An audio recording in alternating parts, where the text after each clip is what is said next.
Assalomu alaykum, hurmatli siyosiy ma'rifat soati ishtirokchilari. Bugungi o'quv soatida yurtimizda hamda xorijda ro'y berayotgan ahamiyatga molik voqealar tafsiloti hamda ma'naviy ma'rifiy video lavhalar namoyishi e'tiboringizga havola etiladi. 31 mart kuni O'zbekiston Respublikasi Prezidenti Shavkat Mirziyoyev Tojikiston Respublikasi Prezidenti Emomali Rahmonning taklifiga binoan amaliy tashrif bilan Xo'jand shahriga tashrif buyurdi. Davlatimiz rahbari Xo'jand shahrida Tojikiston Respublikasi Prezidenti Emomali Rahmon bilan uchrashuv o'tkazdi. Prezidentlar huzurida tashqi siyosat idoralari rahbarlari ittifoqchilik munosabatlari to'g'risidagi shartnomaning kuchga kirishi haqidagi bayonnomani imzoladilar va ratifikatsiya yorliqlarini almashdilar. Shuningdek, uchrashuvlarning eng asosiy nuqtasi bo'lgan O'zbekiston Respublikasi Prezidenti Shavkat Mirziyoyev, Tojikiston Respublikasi Prezidenti Emomali Rahmon va Qirg'iz Respublikasi Prezidenti Sadir Japarov bilan uch tomonlama uchrashuvda ishtirok etdi. Unda O'zbekiston, Tojikiston va Qirg'iziston davlat chegaralarining tutash nuqtasi to'g'risidagi tarixiy shartnoma imzolandi hamda uch davlat rahbarlarining qo'shma deklaratsiyasi qabul qilindi. Shu bilan birga uch mamlakat davlat chegaralari tutashgan hududda do'stlik stellasini tantanali ravishda ochdilar. O'zbekiston Respublikasi Prezidenti Shavkat Mirziyoyev 1-aprel kuni Xitoy Xalq Respublikasi Kommunistik partiyasi Markaziy qo'mitasi Xalqaro aloqalar bo'limi mudiri Liu Xianchou boshchiligidagi delegatsiyani qabul qildi. Yuqori martabali mehmon davlatimiz rahbariga Xitoy raisi Si Szinpinning salomi va ezgu tilaklarini yetkazdi. Uchrashuvda parlamentlararo va partiyalararo hamkorlikni, ayniqsa kambag'allikni qisqartirish, korrupsiyaga qarshi kurashish, raqamlashtirish va sanoatlashtirishni jadallashtirish kabi sohalarda yanada kengaytirish zarurligiga alohida e'tibor qaratildi. Samarqand shahrida Markaziy Osiyo Yevropa Ittifoqi birinchi sammiti bo'lib o'tmoqda. O'zbekiston Respublikasi Prezidenti Shavkat Mirziyoyev raisligida o'tadigan sammit ishida Yevropa Kengashi prezidenti Antonio Koshta, Yevropa Komissiyasi prezidenti Ursula von der Leyen, Qozog'iston Respublikasi Prezidenti Qosim-Jo'mart To'qayev, Qirg'iziston Respublikasi Prezidenti Sadir Japarov, Tojikiston Respublikasi Prezidenti Emomali Rahmon va Turkmaniston Prezidenti Serdar Berdimuhamedov ishtirok etmoqda. Tadbirda Yevropa tiklanish va taraqqiyot banki hamda Yevropa investitsiya banki rahbarlari ham ishtirok etmoqda. Kun tartibiga muvofiq Markaziy Osiyo davlatlari va Yevropa ittifoqi o'rtasida ko'p qirrali munosabatlar va amaliy hamkorlikni rivojlantirish istiqbollari ko'rib chiqiladi. Investitsiyaviy hamkorlikni kengaytirish va tovar ayirboshlashni ko'paytirish, investitsiyalar, yashil energetika, tog'-kon, qishloq xo'jaligi, transport, logistika va raqamlashtirish sohalarida qo'shma dastur va kooperatsiya loyihalarini ilgari surish, madaniyat, turizm, fan, ta'lim va boshqa ustuvor yo'nalishlarda faol almashuvlarni davom ettirish masalalari diqqat markazida bo'ladi. Sammit avvalida O'zbekiston Respublikasi Prezidenti Shavkat Mirziyoyev Yevropa Kengashi prezidenti Antonio Koshta bilan norasmiy uchrashuv o'tkazdi. Uchrashuvda ikki tomonlama va mintaqaviy ahamiyati molik dolzarb masalalar yuzasidan fikr almashildi. Sammit davomida ishtirok etadigan delegatsiyalar rahbarlari bilan qator ikki tomonlama muzokaralar o'tkazish rejalashtirilgan. Dasturga muvofiq Markaziy Osiyo davlatlari yetakchilari va Yevropa ittifoqining asosiy institutlari rahbarlari 4-aprel kuni o'z ishini boshlaydigan Samarqand Xalqaro iqlim forumining yalpi majlisida ishtirok etadi.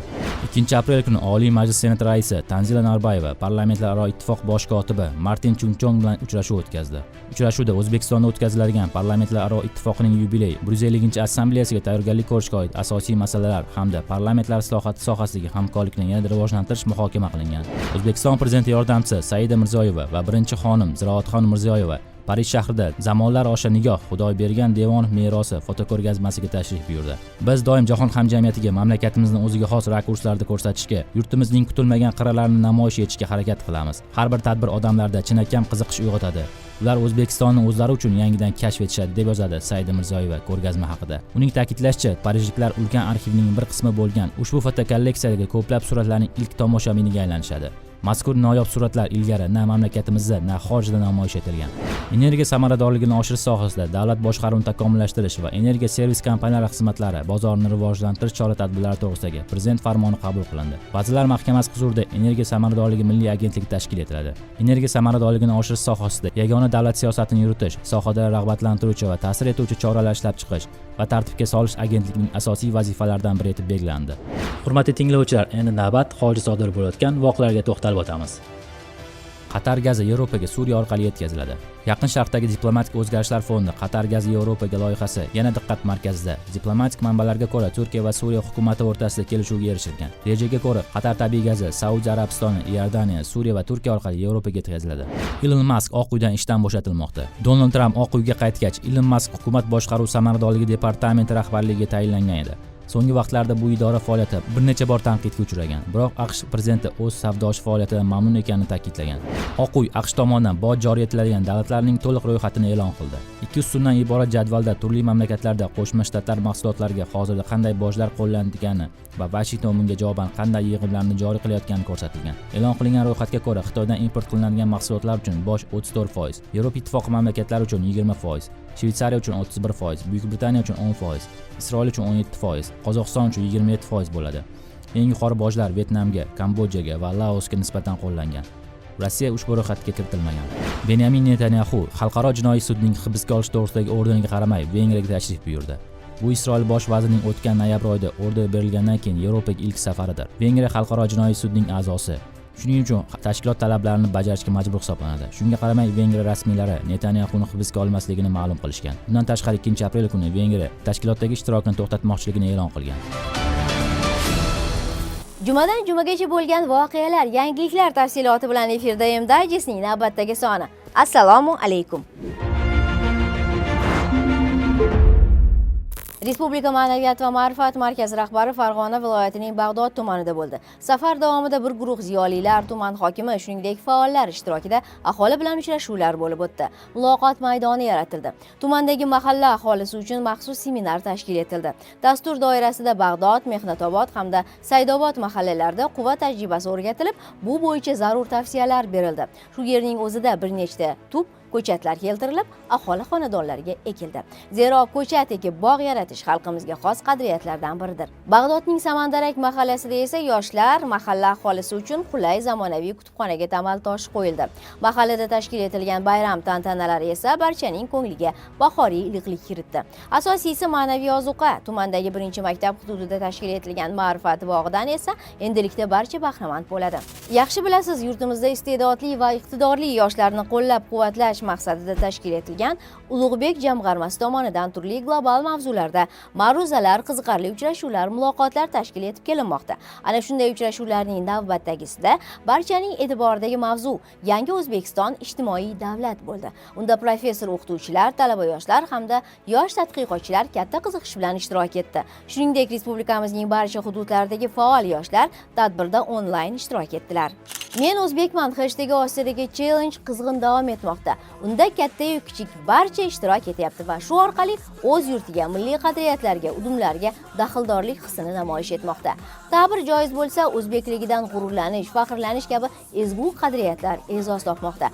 Bir so'z bilan challenge shu yerda umrguzaronlik qilayotgan katta-yu kichikni birdamlikka, hamjihatlikka chorlashi bilan ahamiyatli.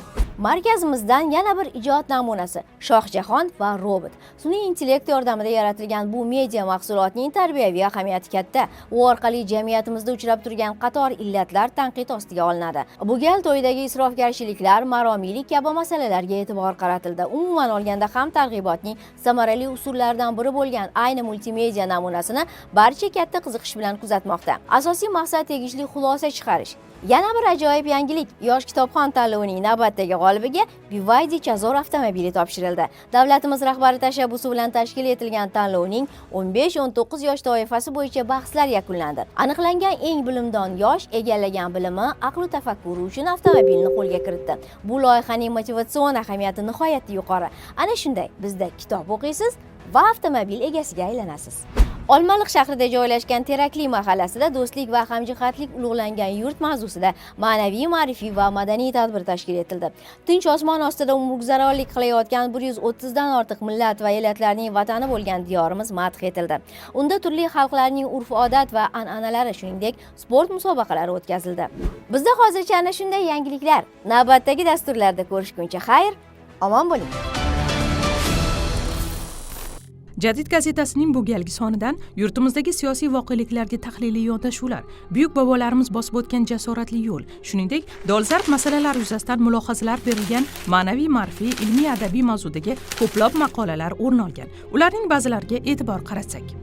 Markaziy Osiyo hududida yashagan xalqlar qadim-qadimdan do'st, inoq, xudanda, qon qarindosh bo'lgani barchaga ma'lum. Oddiy bir insonning yashash sharoitida olis yaqin qo'ni-qo'shnilari bilan muomala munosabat naqadar muhim bo'lsa, mamlakatlar uchun ham dunyo hamjamiyati va ayniqsa qo'shnilari bilan o'zaro birdam, do'stona munosabat shu qadar zarurat sanaladi.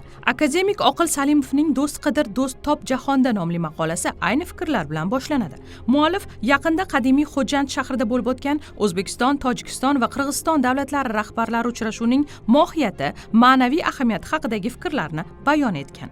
Millatlar orasidagi do'stlik rishtalari mustahkamlanar ekan, kelgusida bu qardoshlik namnixonlari o'z mevasini beradi. Hamkorlikda quriladigan zavod va fabrikalarda o'zbek, tojik, qirg'iz millatiga mansub mutaxassislar bahamjihat mehnat qiladi. Ular do'stlik tilida so'zlashadi. Temir tuzuklari. Uni mutolaa qilganda muallif nechog'lik yuksak ma'naviyat va keng bilim sohibi ekanligiga amin bo'lamiz.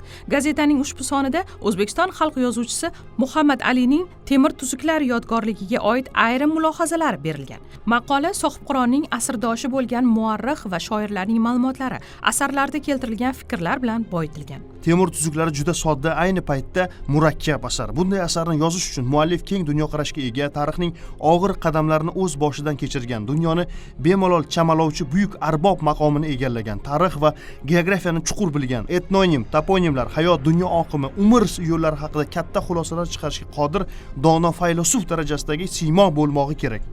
Diniy radikalizm bugun jamiyat a'zolarining ruhiy holati va xulqidagi salbiy o'zgarishlarga, tizginsiz ehtirosga, aql-idrok va mantiqqa zid, hatto paranoyaga moyil holatga, qo'rquv, tahdid yoki axborot manipulyatsiyasi bilan yuzaga keladigan ommaviy psixozga ham sabab bo'lmoqda.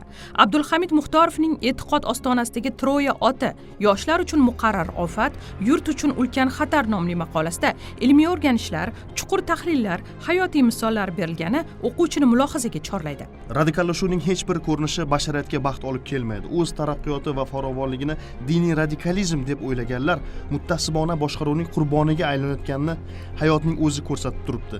E'tiqod erkinligi bilan diniy radikallashuv bir-biridan tubdan farq qilishini ulardan yaxshiroq anglagan kishi bormikan? Bu kabi qiziqarli maqolalarni nashrning ijtimoiy tarmoqdagi rasmiy kanallaridan onlayn o'qishingiz mumkin. Assalomu alaykum. Mahallalar hayotiga oid yangiliklar bilan tanishtiramiz. O'zbekistonimizda 130 dan ortiq millat va ellat vakillari hamjihatlikda, ahillikda yashamoqda. Birodarligimiz ayniqsa bahoriy bayram sayillarida yanada yorqin namoyon bo'lmoqda. Buni yurtimiz mahallalarida o'tayotgan bazmlar ham ko'rsatyapti.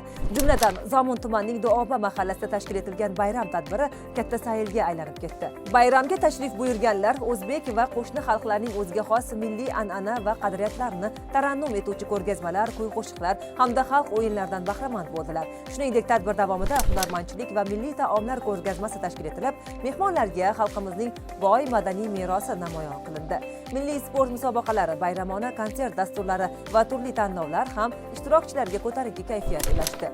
Sirdaryo viloyati Sardoba tumanining Yangi qishloq mahallasida ham do'stlik va hamjihatlik ulug'langan yurt shiori ostidagi bayram tadbiri o'tkazildi. Ko'zlarda shukronalik, yuzlarda tabassum. Xovos tumani mahallalarida istiqomat qiluvchi har bir millat va ellat vakillari ham bir dasturxon atrofida jam bo'lishdi.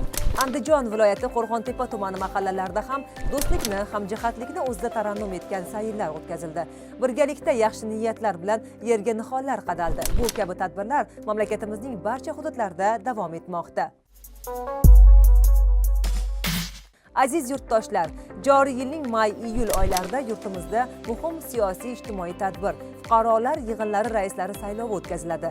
Inson qadri mamlakatimizda olib borilayotgan keng ko'lamli islohotlar negizida ayni shu ezgu tamoyil ustuvor omilga aylandi. Davlatimiz rahbari tashabbusi bilan joriy etilgan mahalla yettiligi odamlar muammolariga yechim, qalblariga yo'l topmoqda.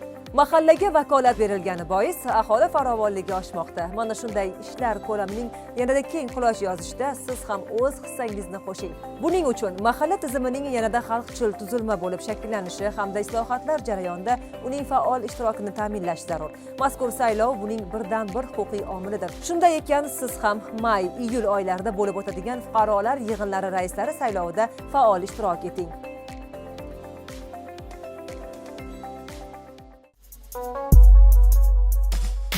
Fuqarolar yig'inlari raislari saylovini tashkil etish va o'tkazishga ko'maklashuvchi komissiyalar qanday tartibda tuzilishi aks etgan video lavha so'nggi xabarimiz bo'ladi. Fuqarolar yig'inlari raislari saylovini tashkil etish va o'tkazishga ko'maklashuvchi komissiyalarni tuzish tartibi.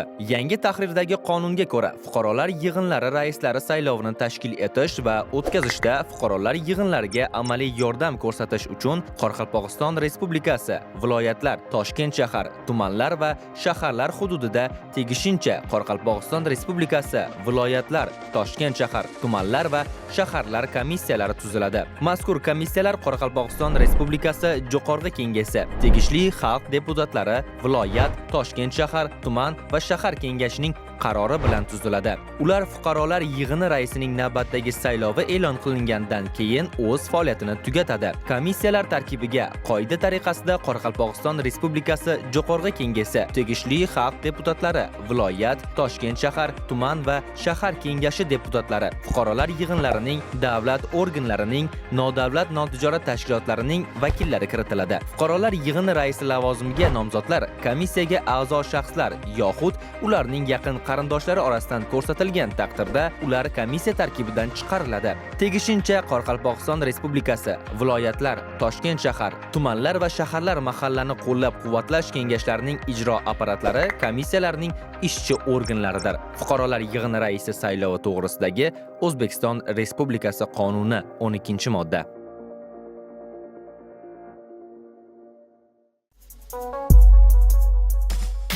Siz bilan yana yaxshi xabarlar bilan qayta ko'rishguncha xayrlashamiz. Salomat bo'ling.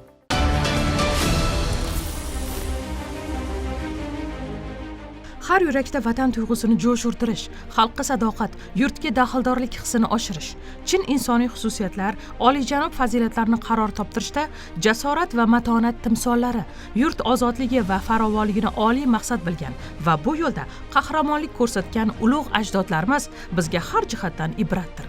Sohibqiron Temur bobomizning davlatchilik va diplomatiya, harbiy mahorat, bunyodkorlik salohiyati, ilm-fan, san'at va me'morchilikka doir qarashlari, hayotning ma'no mazmuni, insonni ulug'laydigan ezgu ishlar haqidagi fikrlari Temur tuzuklarida o'z ifodasini topgan. Qimmatli tuzuklar, ularning tarbiyaviy ahamiyati, yaratilish tarixi, xorijiy tillarga tarjima qilinish jarayonlari hamda turli nashrlari haqida Temur tuzuklari tarjimoni, mustaqil tadqiqotchi Habibulla Karomatov ma'lumot beradi. Temur tuzuklari ikki qismdan iboratligini inobatga oladigan bo'lsak, uning birinchi qismi asosan Temurning boshidan kechgan voqealar tafsilotlari, bu 13 ta majlis shaklida bayon etilgan. Uning jangovar harakatlari, uning yurishlari turli mamlakatlarga, turli mamlakatlarni qay yo'sinda fath etgani haqidagi tafsilotlar keltirilgan. Ikkinchi qismi esa asosan Temur tuzuklarining ahamiyatini belgilaydigan qismi bu uning farzandlariga qoldirgan merosidir. Bu meroslar uning qoldirgan buyuk davlati, saltanatini saqlab qolishga qaratilgan tuzuklar, qonun qoidalaridir va ana shu qonun qoidalarida u o'zining boshidan kechirgan voqealar, undan chiqargan achchiq saboqlar asosida farzandlariga o'gitlar, pand nasihatlar beradi va ana shu tuzuklar asosan davlatni idora qilishga qaratilgan. Bu nimada namoyon bo'ladi? Qanday qilib vazirlarni tanlash kerak? Qay yo'sinda ularni tekshirib ishga qo'yish lozimmi? Amaldorlarni qay yo'sinda ishga joylash, tanlash lozim? Farzandlariga, nabiralariga qanday qilib vazifalar belgilandi? Amirlar qanday qilib taxtni boshqarishlari kerak? Qanday yo'sinda ular ish olib borishlari kerak? Jonlarini jangda xatarga qo'yib fidoyilik ko'rsatadigan askarlar haqida ularni qanday qilib tarbiyalash, ularni qanday qilib jonlarini asrash, ularni oylik mablag'lar bilan ta'minlash, ularni har jihatdan jihozlash, ularni keksalik, oylik nafaqalarigacha belgilash, undan tashqari olimu fuzalolarga, din peshvolariga tayanish borasidagi tuzuklar, ularni hattoki majlislar va bazmlarida qay yo'sinda joylashtirish tuzuklari va undan tashqari fath etilganda mamlakatlarni qay yo'sinda boshqarish, ularga qanday mol xirojlar solish, bu mamlakatlarda qanday obodonlashtirish ishlarini olib borish, mamlakatning o'zida, saltanatning ichida qanday qurilish me'moriy ishlarni amalga oshirish lozimligi. Bundan tashqari sipohning tuzilishi qay yo'sinda bo'lishi kerakligi, necha favj to'dalarga, jangovar to'dalarga, favjlarga bo'linishi haqidagi ma'lumotlar, ayniqsa uning hayotdan olgan achchiq saboqlari natijasida berilgan o'gitlari hattoki bugungi kunda ham o'z dolzarbligini yo'qotgani yo'q. Chunki u yerda hukmdorlarning adolatli bo'lishi kerakligi, ularning har jihatdan xalq manfaatlarini aks ettirish yo'lida tadbir choralar ko'rilishi lozimligi haqidagi fikrlari u yerda yorqin ifodasini topgan asarda. Agar shu jihatdan qaraydigan bo'lsak, Amir Temurning bu tuzuklari bugungi kunda ham o'z dolzarbligini yo'qotmagan deb qat'iy aytishimiz mumkin. Bugungi mafkuraviy tahdidlar, ma'naviy xavflar kuchaygan, insoniyat ongi va qalbini egallashga urinishlar kechayotgan bir davrda bu kitobni takror va takror mutolaa qilish, uning mohiyatini anglash, rahbar, yetakchi bo'lishdek mas'uliyatli vazifani zimmasiga olgan insonlar uchun, qolaversa, har qaysi ziyoli uchun nihoyatda muhim va foydalidir.